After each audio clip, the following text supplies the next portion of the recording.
Sri Chaitanya Manavishtam Shtapitam Yena Bhutale Swayam Rupa Karamayam Darati Swaparantikam Vandeham Sri Guru Siyata Parakamanam Sri Gurun Vaishnavam Scha Sri Rupam Sagadatam Sahagana Raganatam Vitam Stam Sadevam Sadvaitam Savadutam Parijana Sahitam Krishna Chaitanya Devam Sri Radha Krishna Paran Sahagana Ladita Shivishakan Vitam Scha Hey Krishna Karuna Sindhu Dinu Bandhu Jagatpate Gopesha Gopika Kanta Radhakanta Namostute Jayatam Surato Pango Mama Manir Matirgati Matsarvasha Parambo Radhana Madhana Mono Sriman Rasarasaram Vamsi Veda Karsan Vanel Shanobako Gopinata Sriya Sinaha Divyad Vrindaranya Kalpadrumada Srimad Radnagara Shima Shanishto Shri Shri Radha Srila Govinda Deva Prashtalabihi Sevimanishmarami Namo Brahmanya Devaya Go Brahmani Taya Cha Jagaritaya Krishnaya Govindaya Namo Namaha Mangalam Bhagavan Vishnu Mangalam Gurarajaja Mangalam Panini Kaksho Mangalaya Tanohari Om Narayanaya Vidmahi Vasudevaya Dhimahi Tano Vishnu Prachodhyate Om Mahadevi Cha Vidmahi Vishnupadni Cha Dhimahi Tano Lakshmi Prachodhyate Mahalakshmi Namastubhyam Sare Sare Hari Pare Namastubhyam Rayadade Tapti Kanchana Gorangi Radhe Vrindavaneshwari Vishavanusute Devi Pranamani Hari Pare Shubham Karoti Kayormarogam Dana Sambaram Sadipuri Vanasana Dipajoti Namostute Namo Om Vishnu Paraya Krishna Pisaya Bhutale Srimati Bhakti Vedanta Shami Namaste Saraswati Devi Gauravani Pacharine Nirvishes Sunivari Praskada Desatarine Sri Krishna Chaitanya Prabhu Nityananda Shri Advaita Gadadhar Shivasari Gaur Bhakta Vrindam Hare Krishna Krishna Krishna Hare Hare Hare Ram Ram Ram Hare Hare. Thank you so much for joining me this morning. Shali, Lilavati, Ballava Chandra. Heads up, we're having the Japathon on Wednesday. We always start off the first of the year with a Japathon. And I think I posted, the results from last year were 3,400,000 names of God between the two temples. So we have to at least not do less than that. That covers just about every resident of the state of Utah. You bless yourself, you bless your family members, and you bless everyone in Utah. If we had enough devotees, we could chant, 300 million names of God, one for every man, woman, and child in America. Well, we've got a way to go to get that many devotees. Anyway, we do what we can. Chant at home in the morning, come to the temple, whether it be Spanish Fork or Salt Lake City, at noon for arti, have a nice lunch, and then join with all the devotees from 1 till 3. Chant together and then go home, finish a few more rounds if you still have the energy, and then call us by 8 o'clock at night. I'm collating the results. Gosh, there's a really persistent little smudge on my glasses here. I'm collating the results for the Spanish Fork Temple, and Rasamrita's collating the results for the Spanish Fork Salt Lake Temple. Because there are more numerous devotees there, they always beat us. I think they did 1,300 rounds last year, and we did 600. Days are long gone when Spanish Fork would beat Salt Lake City. There were occasions when it happened, but none recently. So we were talking just at the end of last week about Nata. Krishna is called Nata, Dwarka Nata. Nata means controller, or the ultimate Nata. Ranganatha is a name for many of the deities in South India where the Lord is lying down as Mahavishnu. Dwarkanath, the Lord who built the city in the sea called Dwarka, Dwarkanath. Jagannath Puri, Jagannath, Jagat means universe, Nath means controller. Badrinath, Badrinath is a devotional town high in the Himalayan mountains where there's a temple to Narayana. The Lord is called Badrinath, Lord of Badri. When Muchukunda, you may know the story of Muchukunda, he fought for the demigods for many years. As you know, time is measured differently by the demigods there. One day is our 6 months. So Muchukunda was only a mortal, but his military prowess was so prodigious that the demigods asked him if he wouldn't fight for them on the heavenly planets. So as he fought for the demigods, time passed, vast eons of time passed. Um, and so when the victory was won, the demigods were very grateful, obviously. Muchukunda's family, his children, his grandchildren, his great-grandchildren, his whole kingdom had gone gone the way of the sands of time back on Earth. So he really had nothing to go back to. And then consider from his point of view, while he was fighting for the demigods, millennium passed back on Earth, just like water flows under a bridge. It's in the northern side of the bridge. It passes under the bridge in southern, and it's out. It's gone before you can even properly register to take note of it. So getting a good what the heck? I'm sorry. Getting a good bird's eye view of time. You shouldn't have to put up with this, but then I'm thinking neither should I. Getting a good bird's eye view of time. When the demigods asked Muchukunda for a blessing, he just said, "I just want to sleep." Not only did he say, "I want to sleep," but if anybody wakes me up, I want to burn them to ashes with my glance. Just heck with the glance. Just burn them to ashes with my glance. So he went to sleep in Dwarka Yuga, previous age, where people live for 1,000 years. And Krishna decoyed Kalyavana, a low-class king who had surrounded Dwarka city.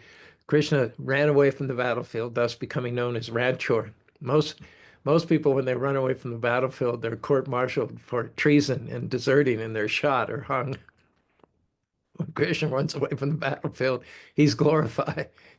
He's worshipped. They're actually deities called Ranchor, which means the one who ran away from the battlefield. Krishna didn't run away from the battlefield of cowardice, but he didn't want to fight directly. He didn't want to dignify this Yavana by confronting him personally. And so he hit upon another means of disposing of the demon.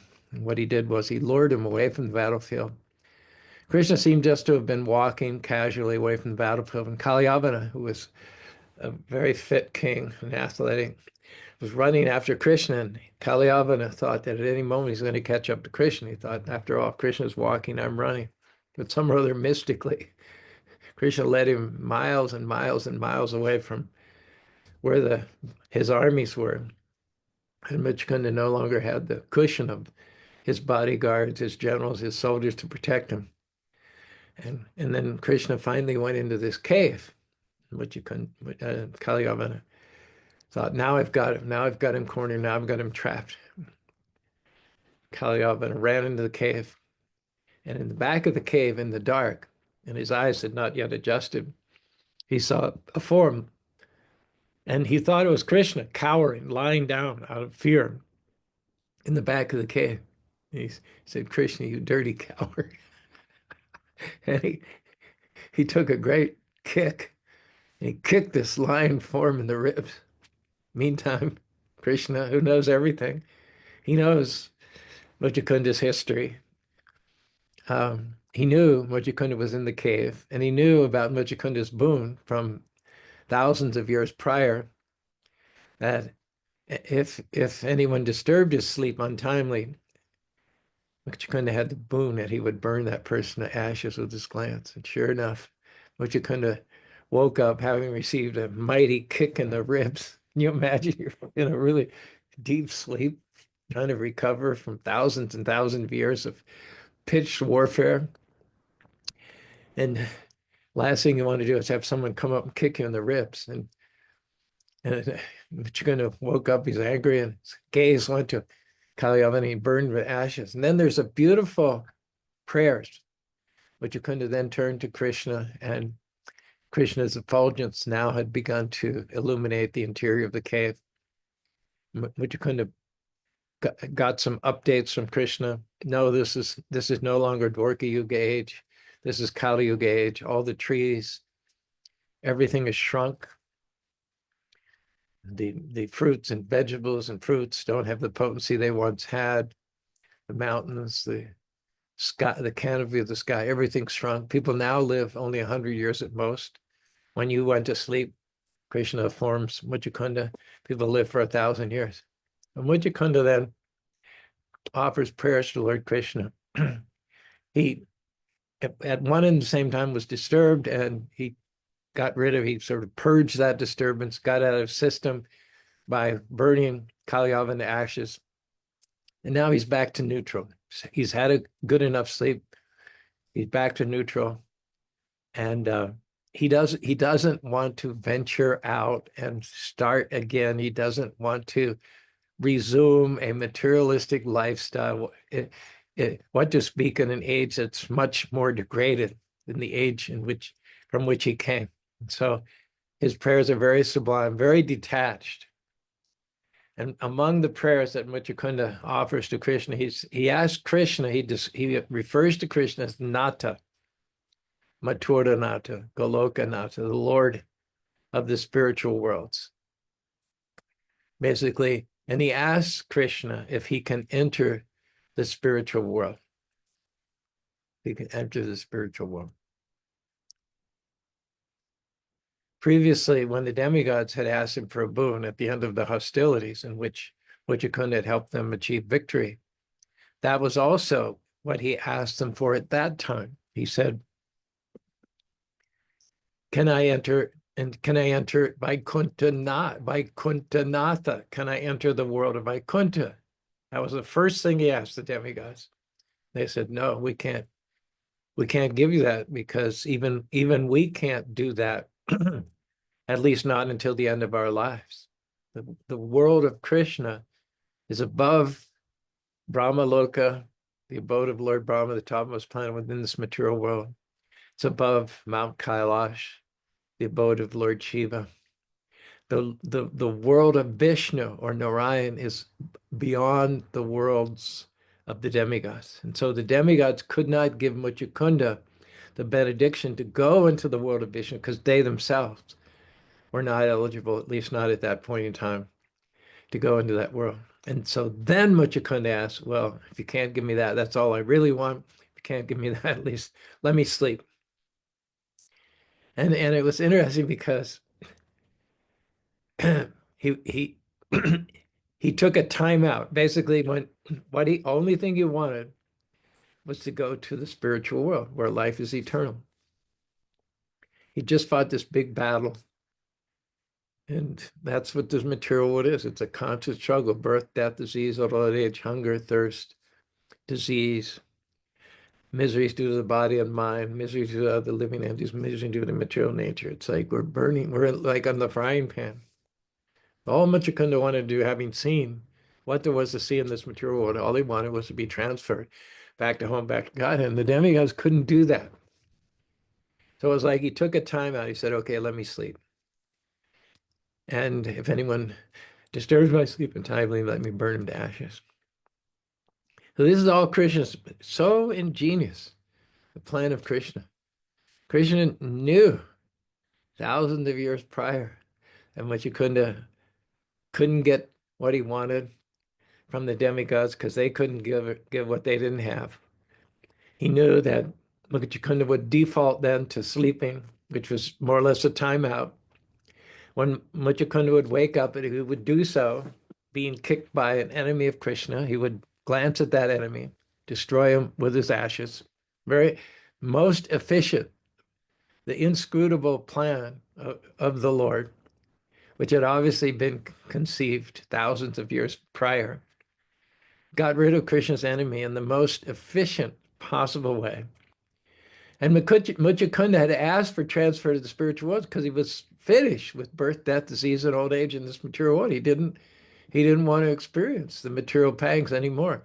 So short of permanently solving material miseries, what's the next best thing? At least you don't have to deal with it. and go to sleep, right? Isn't it? He was unable to get what he really wanted, which was to transfer to the spiritual world, because the demigods, who were his patrons and well-wishers, couldn't give him what they didn't have. So he said, let me be numb then. If it, rather than going back to family and palaces and ruling and fighting and conflicts, just I want a timeout, that's all. And maybe when I wake up, circumstances will have changed, opportunities will be there, doors will be open that are not open here. And that's what people do. They resort to numbness, drugs, alcohol. What is it? Low self-esteem, depression. It's all just different forms of sleep, isn't it?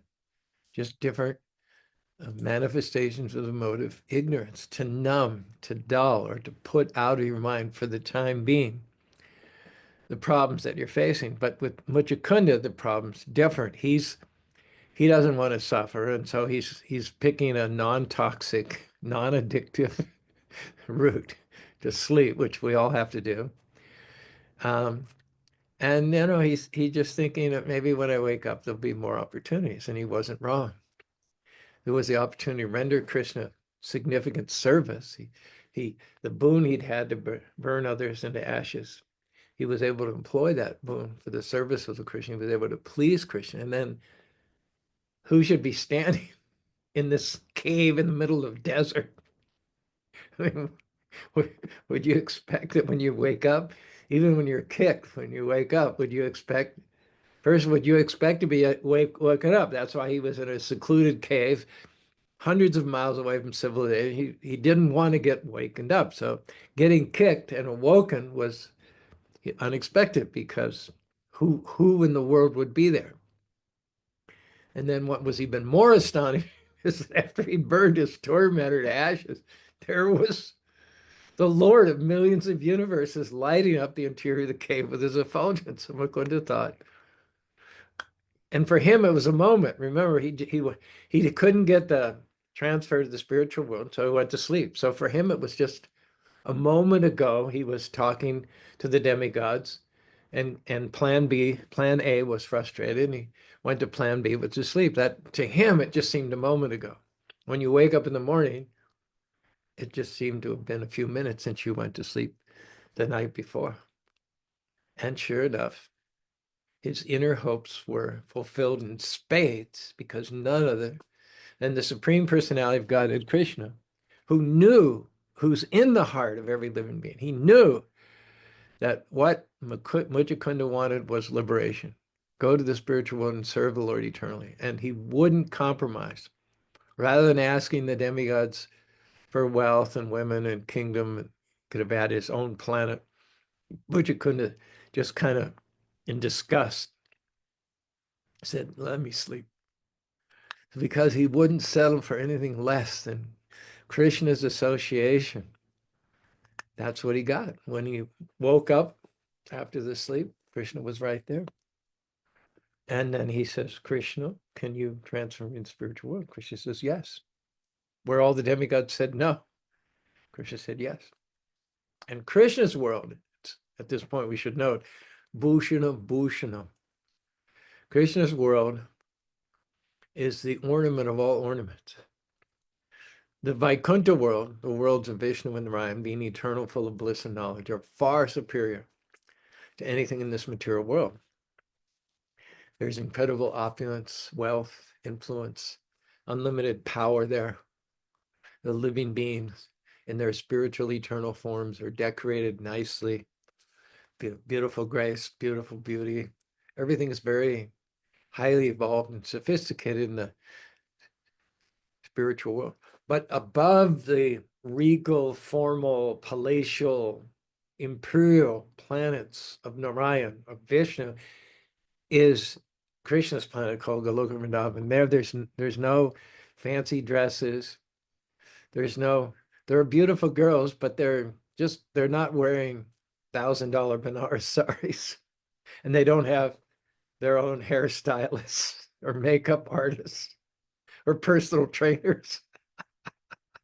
In Krishna's planet, which, don't forget, is far above the Vaikuntha planets of the spiritual world, the women are more beautiful, but they're covered with the dust, which is raised from the cow's hoof prints in Goloka Vrindavan, and sometimes there's perspiration on their foreheads because of the beating of the sun.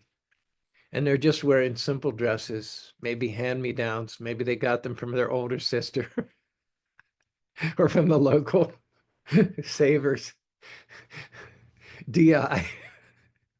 And there aren't any palaces. People live in simple rural huts, adobe huts, which are quite nice when you think they're warm in the winter, cool in the summer.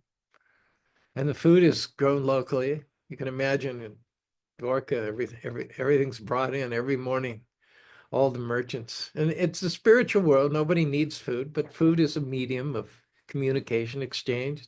It's a way that we enjoy relationships with each other.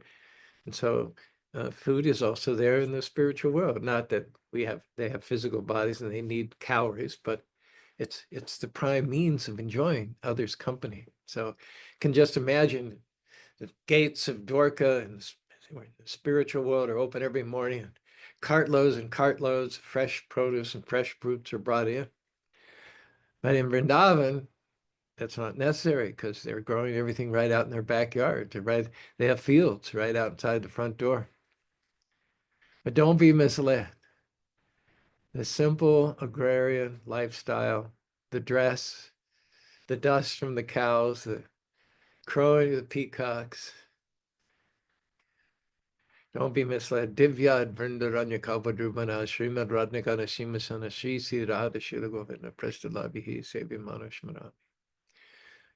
Even though it's just, bushes and trees that grow maybe 7, 8 feet tall, 10 feet at the most, not big maples. I was just watching a video this morning, the redwood forests in Northern California. Trees big enough you could drive a car through. Nothing like that in Vrindavan. You go to Vrindavan today, it's just small, medium-sized trees, peacocks living in the trees. And yet underneath the roots of those trees are valuable jewels. There's a swing in Vrindavan where Radha and Krishna sit.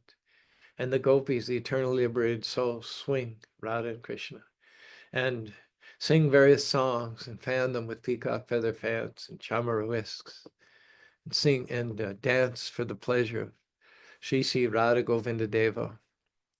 Said that every square cubic inch of Vrindavan is permeated with prema, Krishna prema.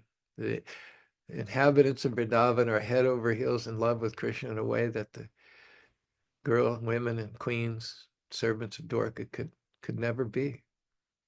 There is opulence in Dwarka. There is majesty in Dwarka. There's protocol. God, Krishna, Vishnu is God. He's worshipped as God, as who we think of God, the supreme manager, the supreme creator, the king of all kings, omnipotent, more than a little intimidating, capable of punishing.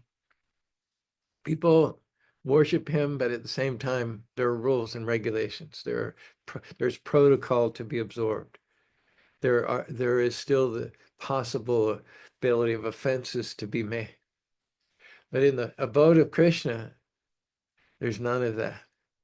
There's only absolute, there's only the uninterrupted flow of devotion from Krishna's devotees to Krishna.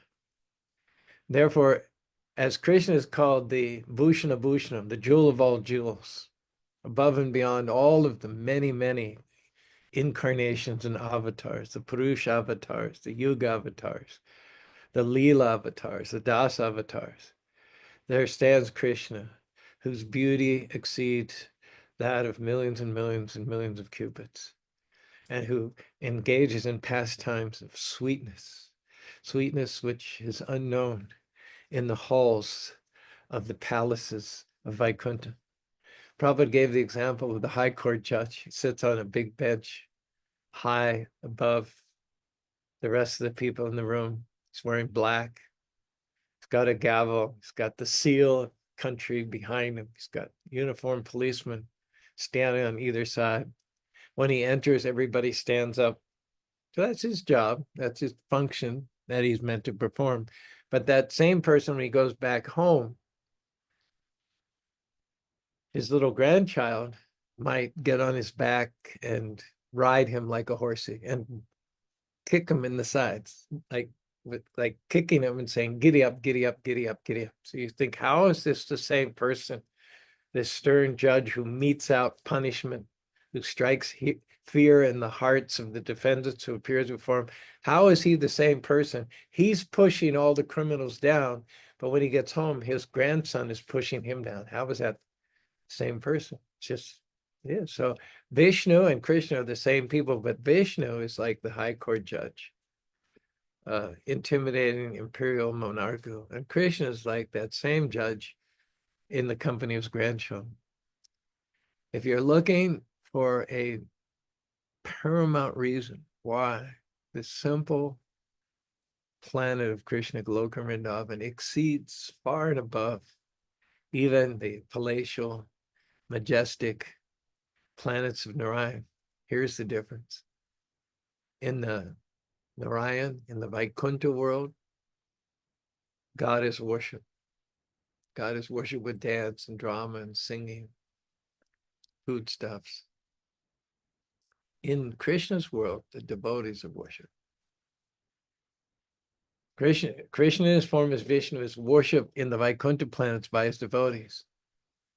But the devotees in Vrindavan are worshipped by Vishnu in his form of Krishna. So there's nothing in the material or in the spiritual world to compare with Goloka Vrindavan Krishna. Krishna, God himself, worships his devotees. Now, in the Vaikuntha world, the liberated souls there are buffered. They're insulated from the miseries of birth, death, disease, and old age, because they're living in the same palace with the Lord, who's the Vaikuntha, Lord of unlimited opulences. Just like in the house of a rich man, if the servants have rooms there, they enjoy all the affluence, all the perks of the rich man himself. They might eat the same food as a rich man, drive the same car as a rich man. They might wear the passed down clothes of the rich man.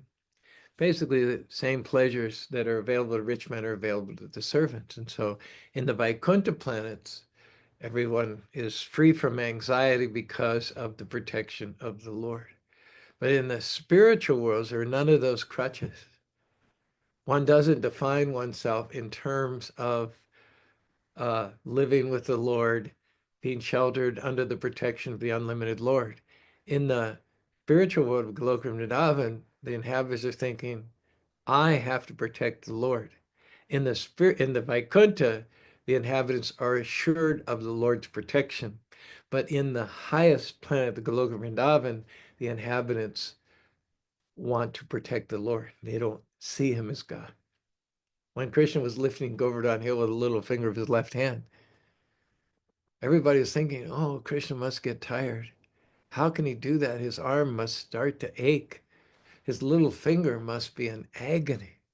They were thinking, even while Krishna was doing the supernatural task of holding a mountain on the little finger, they didn't think, who can lift a mountain with a little finger? He must be God. I'm not going to worry. I'm not going to worry. My gosh, if he can lift it, he can hold it. No, that wasn't their mood. They didn't see Krishna as Vishnu. They didn't see him as God. They just saw him as their little boy, and they saw it was their duty to take care of him. So they offered, Krishna, you want to take a break? You want to take a 5-minute break? I can hold it. Krishna says, no, I'm okay. I'm good. Krishna knows that if he were to take that cowherd boy up on the offer, though, everyone would be crushed. That boy wouldn't be able to hold. But that's their mood, even while seeing Krishna lift him out, they're not thinking, oh, he's God. He's got it covered. We can just be assured of we can lean on him and be assured of his protection. No, there isn't that confidence in the planet of Krishna. They're always worried about Krishna getting in trouble, and how can I protect Krishna? The cowherd boys had their walking sticks. They don't go out without these sticks for walking. So in the pictures of Krishna lifting Govardhan Hill, you'll see many versions with the cowherd boys and their sticks. They're imagining themselves taking some of the burden off of Krishna. This is a mountain. This isn't just a table or this is a mountain. But they're thinking if I can just relieve some, even a little bit of the pressure in Krishna, because that's how their conscience flowed to Krishna, not as a superior, not as a crutch, not as a king, but as their dependent. They're dependent. Everybody else in the whole world, Ekale Ishvara Krishnare Sabhura, everybody else is dependent on Krishna. He's supplied all of our needs. He claims all of us as his children, but only in Goloka Vrindavan has the love of his devotees matured and thickened to the point where they no longer see Krishna as God, but they see him as their nephew or as their neighbor's son, or in the case of Yashoda and Nanda Maharaj, as their foster son, or in the case of the gopis, as the gopas, the cowherd boys, as their friend. And Muchukunda, he asks finally, with reference to Krishna, after the long sleep, the big sleep, you might say, he finally, everything falls into place by the ingenious, timeless arrangement of the Lord. Everything falls into place. Muchukunda say, after defeating the enemies of the demigod, he goes to the next level. Krishna promotes him. And now he's defeating the enemy of Krishna. He pleased the demigods, and they couldn't give him entrance into Vaikuntha. He pleased Krishna, and Krishna said, yes, of course. Why not? Why not? That's the difference between the demigods and Krishna. Similarly, Gajendra, when the crocodile latched onto his leg, the demigods, many of whom were on a first name basis with Gajendra, they knew each other intimately. Gajendra had been living for thousands and thousands of years by the Trikuta mountain in the heavenly planet. He knew Indra, he knew Varuna, he knew Kuvera. But all of a sudden, when he got into trouble, this giant supernatural crocodile grabbed his leg. The demigods, all of a sudden, they weren't around. They weren't to be seen. Uh, they all of a sudden made themselves scarce because they didn't think they could deal with a crocodile that size. Uh, Only Krishna. The crocodile represents material nature. Demigods have no ultimate control over material nature. Crocodile represents the jaws of death, birth, old age, and disease. So the demigods were astute enough to know that this is an area into which we should not presume to venture. So they kind of were not to be found, while Gajendra was uh, struggling with the crocodile. And that was okay because Gajendra, once he uh, revived the consciousness of his previous life, he knew that just like with Muchukunda, when he woke up, he'd given up on the demigods. So Mukunda had long since given up on the demigods to fulfill his foremost and innermost desire to be liberated. So Gajendra also, he'd given up on his wives, he'd given up on his children, he'd given up on his own strength, and he'd given up on the demigods also. So you have to be in that mood. No other shelter than Krishna. No other recourse. Krishna, you are my only savior. And then that brings us to the last line of this 11th verse in the 3rd chapter of the 8th canto of the Srimad Bhagavatam. Nirvana Shuka Shambhide. Krishna doesn't just take away your troubles. Like the demigods, Muchukunda was, you can imagine after fighting, he was so tired. And there were wounds that needed to heal. He probably had cuts and arrow wounds, sword cuts all over his body. And he was suffering like anything. And he wanted to get rid of the body altogether, not just for the body to heal, but he wanted to get rid of the body. He wanted the ultimate solution to all of his suffering, but the demigods weren't able to give it to him. So he said, okay, just let me sleep. When you sleep, you heal.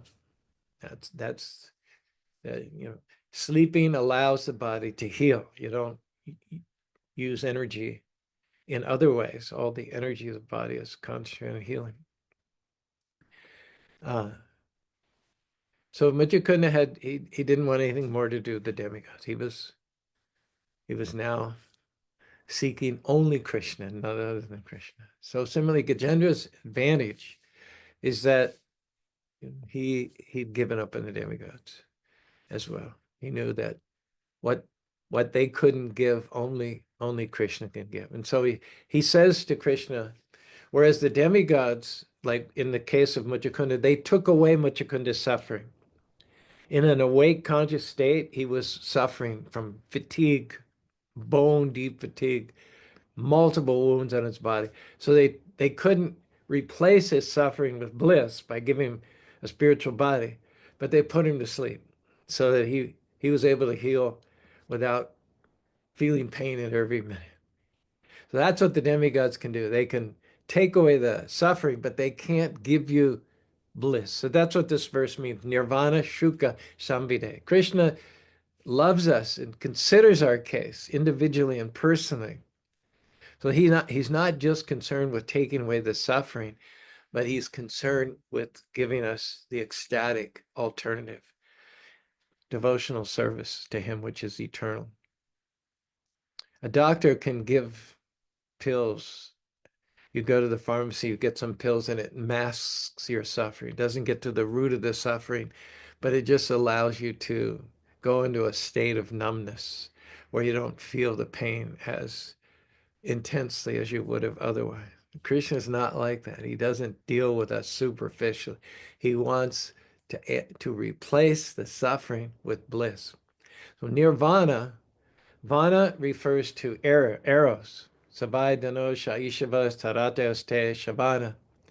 Vana refers to eros. So what do eros' sole purpose?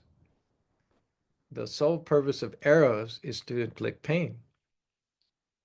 There, there's no good feelings that come from an arrow. If you see a nice meal, you think, oh, that's going to inflict pleasure. If you see a silk garment on sale at a fashionable store, you think, well, this will make me look good. It's threads. You see a house in the suburbs, it's a gated community, and it's newly open. You're thinking, well, that would be nice if I could live in there. uh, but nobody ever looked at an arrow and thought of anything other than pain and suffering, either being the recipient of it or dealing it out. So insofar as Van means arrow, it's a word for suffering. Van means suffering. The arrow is created, it's crafted for suffering. A bullet. Can you eat a bullet? Can you stroke a bullet? Is there anything other that a bullet does than cause pain and suffering? So vana means suffering, and nirvana, people often ask, they come to the temple and they don't know much about our philosophy. They think we're Buddhists. And they say, do you believe in nirvana? Well, we do. We do. We believe nir means negate.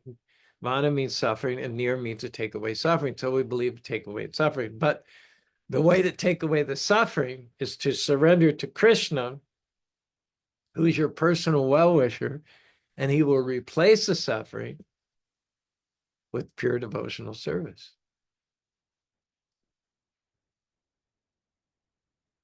Just like a physician who really has the interest of the patient at heart won't just give him some prescription drugs to mask his problems. He'll get him into an exercise routine. If necessary, he'll go out jogging with the patient. He'll take the patient to a health food store for a nice salad lunch. The physician will make it his personal duty once the patient approaches the conscientious, diligent physician. The physician will make it his personal responsibility to restore that person to health. So unlike the demigods who can only do so much, they can only mask the pain, take away the suffering for a temporary period of time. The real nirvana, the real freedom from suffering is engagement in Krishna consciousness. Approaching Krishna with sincere, helpless glorification and affection. We'll finish up here with one story. A man went to India, went to the Himalayas. Oh, these glasses, they just, I don't know what to do. These stupid glasses. A man went to India. He went to the Himalayas. This is in the 60s. He found a lot of Buddhists and impersonalist Hindus. And he asked them, he said, I want to know about nirvana. What do I do to get nirvana? So these Himalayan ascetics said, nothing. Nirvana means nothing. It means you take suffering and you eliminate it. So in order to eliminate suffering, you do nothing, because all suffering is what goes around comes around. It's a karmic reaction to actions that we've done in the past.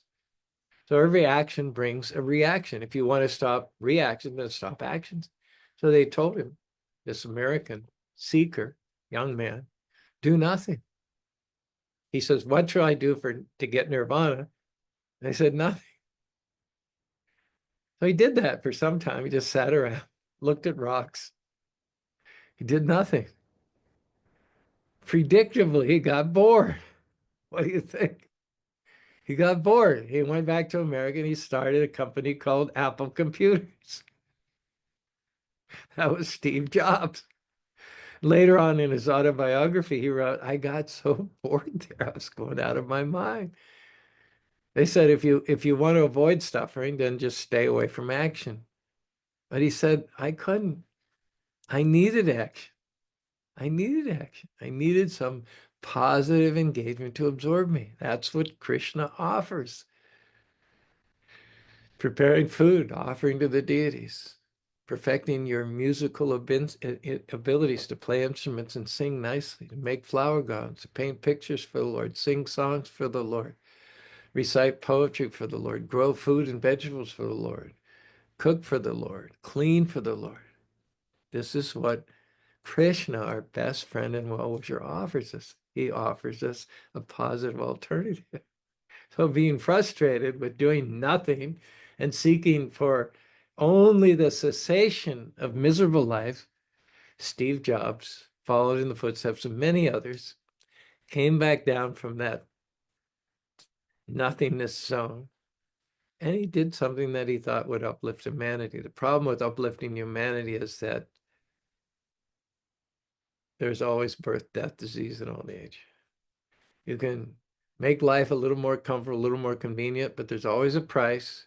There's always a price. Every technological advancement brings with it a price. And ultimately, there's nothing that science or technology can do about birth, death, disease, and old age. So the best solution to your problems is to engage in the devotional service of the Lord. Put yourself in the hands of the expert physician by chanting initially, Hare Krishna, Krishna Krishna, Hare Hare, Hare Rama, Rama Rama, Hare Hare. I put on my glasses to read the poetry, but I don't know, it drives me nuts to have this smudge right in the middle of the glass. Maybe I'll just close one eye. Okay. So Britta, oh, there's lots of comments today. My gosh. Okay, with one eye, I read them. Lila, thanks for joining us. Shali, Ballava Chandra, Gita, that's Ricky's mother, I think, from Chicago. Hi, Bobby. So Britta comments, I see many people numbing themselves to sleep where I work at Weaver Human Services, and all it does is make their lives more miserable. Exactly. Don't ask Krishna what he can do for you, but what you can do for Krishna. That's the Vrindavan mood, 100%. Ram Kishore, thanks for checking in from Minneapolis. I saw your picture video on Facebook. You have a good, look like, 60, 70, 80 people there at the Minneapolis Sunday Feast. I hope to come there. If you have a color festival, I'd love to be the MC and practice some of my rap songs also. Britta, not by Vedas or an austere life or gifts to the poor or ritual offerings can I be seen as you have seen me. Only by love can people see me, know me, come to me. Yes, that's true. Ballava Chandra, Krishna makes plans that span lifetimes of man. Imagine how many thousands of years ago Krishna had worked out that whole sequence of events to give Muchukunda liberation. It's just mind-boggling how much he loves us and how for him time is, he can see time in past, present, and future. Time's not divided. There's no part of time that's elusive, secreted, hidden to him. He can see time, past, present, and future. So he can take something from this point in time, what we call the past, initiate it, inaugurate it, set things in motion so that this desired result happens thousands of years down the line. Krishna makes plans that span lifetimes of a man. Muchukunda was just sleeping in a secluded cave and in a moment received a benediction that Krishna long ago gave. Yes, exactly the point.